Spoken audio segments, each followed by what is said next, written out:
And on this Christmas morning, we want to turn to an expert on the reason for the season, His Eminence Timothy Cardinal Dolan, the Archbishop of New York.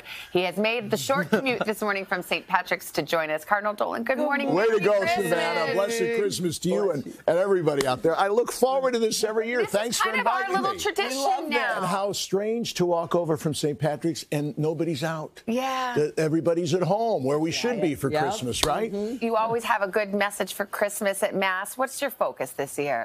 You know what? I think there's two words that help us appreciate more fully the beauty and the glitter of Christmas. And the two words would be connection and help. What do I mean by that? Connection.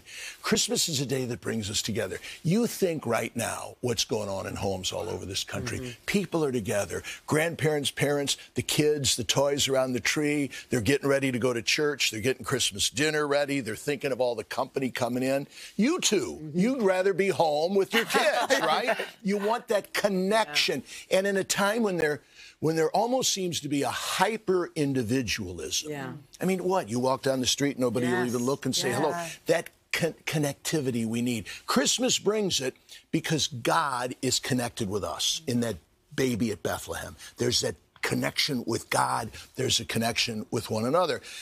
And the second message I think we all need, something tells me this year, maybe a bit hyped up, would be help. All right, so connection and help. What do I mean by help? Have you ever realized in life the liberation that comes when we finally admit, you know, I need some help. Yes. This is a bit beyond me. You think of a dramatic case like an alcoholic who might say, I need help. But you even think every day when we say, hey, I need a little help, I misplaced my notes or something. To admit we need help, that there's certain things we can't do on our own. And then to realize on Christmas that we as a human race, we as the world, we as the church, we as a person need help. And there's certain help that only the Lord can give. And he did it, darn it, that first Christmas when he became one of us. So I think those two words, connection and help us appreciate the message of Christmas. You sit with us every year, and we love it. And I look forward to it. We love it every single year. But dinner every year. But I imagine, so are we. I'd imagine every year is a little different when it comes to the people who you speak to a lot. And I just wondered this year, how are you finding people little are this year? disclaimer, Hoda and I were talking about this before you came in, Savannah, and she's insightful. She said every year seems to have a little different itch to it or a little different need. And I detected this year that people might seem to be more conscious of the darkness that is in the world.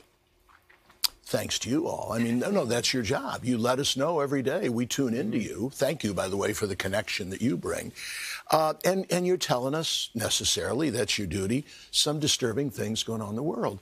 And I detect that more and more people are saying, boy, where's the light?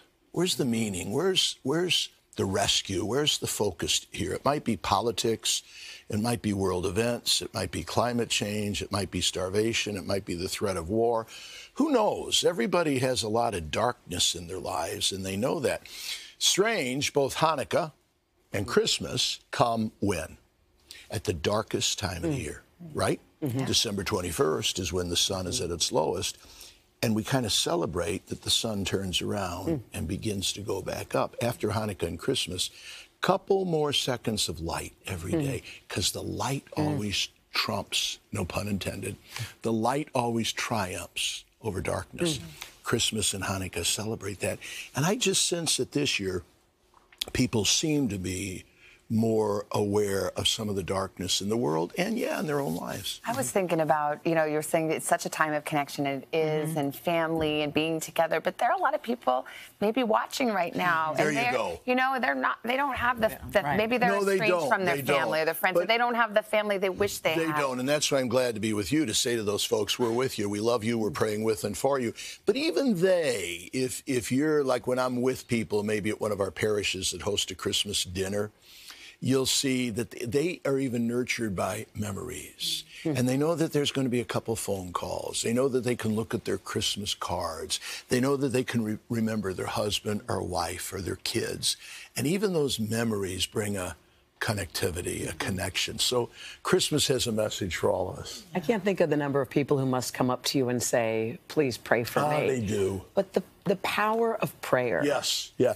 There's the prayer, you see, and that brings in those two words that I just mentioned to you as a Christmas message, connection and help, because prayer gives us a connection. Hey, I'm not by myself. I happen to be united to the one that knows me better than anybody else in the world because he created me, namely God, who, if I doubted that, I would say he's so close that I can pick him up and hug him because he was the baby in the crib. And that connectivity, that in our prayer, we're connected with a lot of people. We're not by ourselves. We can ask the help of the beyond. We can ask the help of people here and now, like those people do when they say, Cardinal Dolan, would you pray for me? By the way, I always say, if you'll pray for me, because all of our prayers are powerful, right? We all need them. We did something interesting at my church this Advent. We've had 4 weeks where we thought about different ways to get ready for Christmas. And one of the weeks was consume less, and the next week was give more. I like that. And I thought that was so profound, particularly in the season where we're like, oh, we got to get the stuff. I like that. But I feel like something you could do year round, you know, kind of consume less for yourself and give more of yourself. We always, it's become a bromide, but we all say, boy, wouldn't it be great if Christmas can last all year? And of course, that's the point. These seasonal messages remind us of things that we ought to be doing all the time. Remember the musical Mame? I love that. We need a little Christmas right this very moment. And we do that all the time. So, but when we celebrate Christmas with a lot of enthusiasm and vigor, that helps us carry it through. What are those again? Consume less and give more. And I think the last one was love freely or love fully, love fully, love radically. We are at our, what St. Irenaeus said, we are at our best. We are most acting as God intended when we give what's most precious in our lives away freely to another. And that, I think, is what Christmas, God gave us his only begotten Son, our Lord and Savior, Jesus Christ. That gift of himself is what he's inviting all of us to do. I like that in your church. Yeah, I do too. Well, Cardinal Dolan, it's always so good to talk to you. Good to see you, and a blessed Christmas, everybody. How was the eggnog this year? The third one was great. I don't know what you put. There's more than nutmeg in here, I'll tell you that. I like it. Wow. I'll be singing the 12 Days of Christmas if we get any more. Thank you so much. Thank Merry you. Christmas A blessed to you. one. Bless you too.